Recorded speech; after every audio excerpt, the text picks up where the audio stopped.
Hi guys, what's up? So today's video is all about a really important topic. It's important and it's hard, and every parent wants to learn about it. It's infant sleep training. So here is my daughter Florence. She is almost 6 months old and she starts sleeping through the night at 7th week. Now she basically sleeps at around 8:45 p.m. and all the way until 7 a.m. the next morning. So I would be very proud to say that my daughter is a great sleeper. And whenever I tell people that my baby is able to sleep through the night, and she was able to do that even at 7th week, people were always like, oh my gosh, you're so lucky, you got an easy baby. However, that's not the case, and that's not the reason why I'm here to share with you my experience, because no baby is naturally an easy baby or an angelic baby. Every baby has the need to sleep through the night so that they have better energy in the day and they are better off with their teeth development and all that. However, they just don't know how to organize their days to be so. So we as parents have the responsibility to help them to become better sleepers. And I am just here to share some of my experience. So I decided to develop this video into several different parts because, infant sleep is not like, one size fits all topic, and there are a lot of different sort of aspects to this thing. And the first part, I'll be talking about the preparation and the foundations of sleep training for infants. And that preparation involves the psychological and also the physical prep that you need to do. And basically, the philosophy behind infant sleep training is for the health of your baby and also for the behavior of their future. So you really, as parents, want to begin as you mean to go. So if you want your babies to become good sleepers as they grow up, never have any real sleep problems, sleep issues, you want them to become good sleepers as little infants. And you also want to encourage them to be more energetic throughout the day and have sort of self-discipline in their behavior, in their organization. And then you also may want to consider the well-being of the whole family.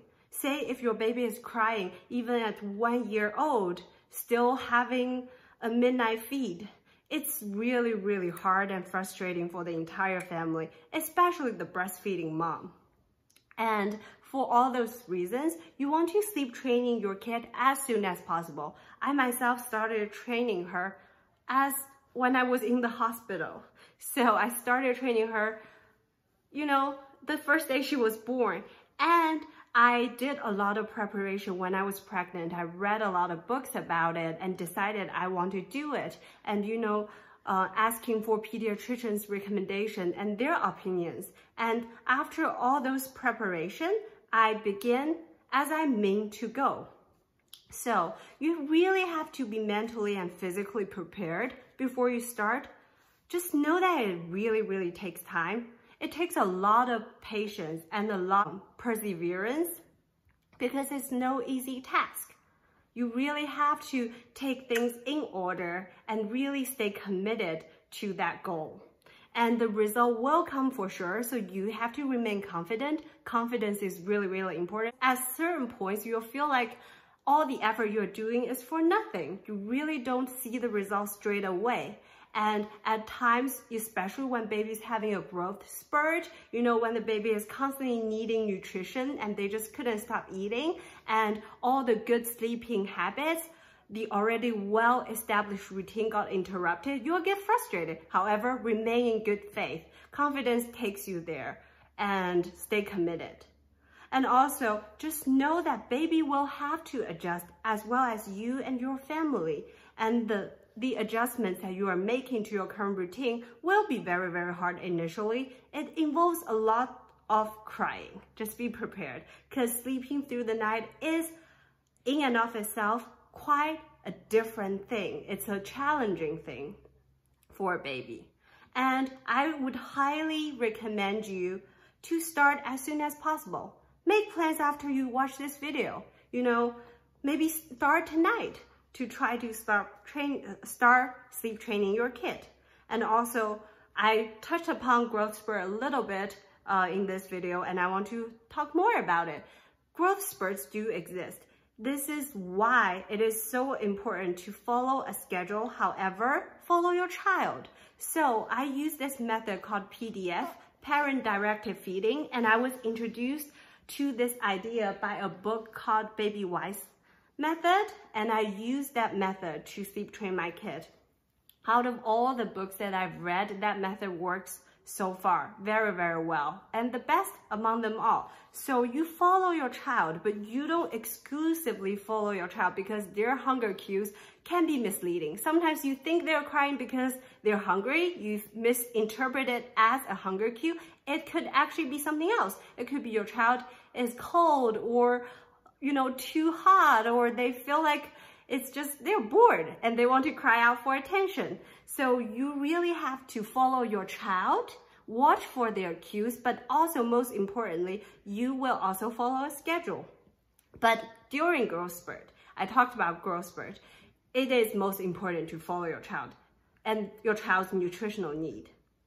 And use the general time frame as a guideline. It's not as a set rule. Again, use your baby's hunger cues and sleep cues as a guideline, not as set rules.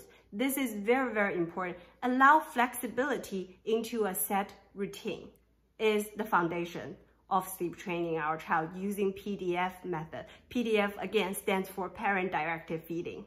And you organize sleep by the way you organize your feedings. I'll talk more about the actual how-to-dos for the sleep training series. I do intend to make it into a series because I feel like it's such an important topic and I really want to break it down for you guys so that it can be helpful.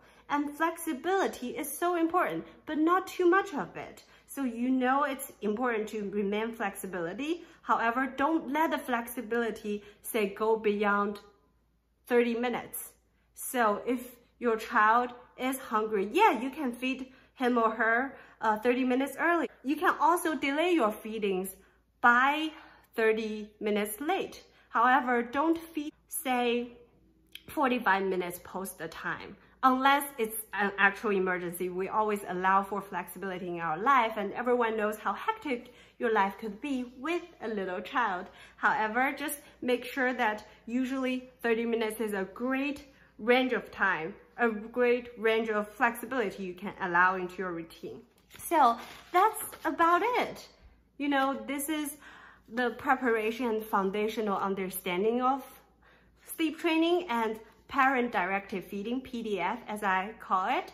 And I hope this video is helpful, and in the next one, I'll be talking more about how exactly do you sleep train your child and really break it down into all the details.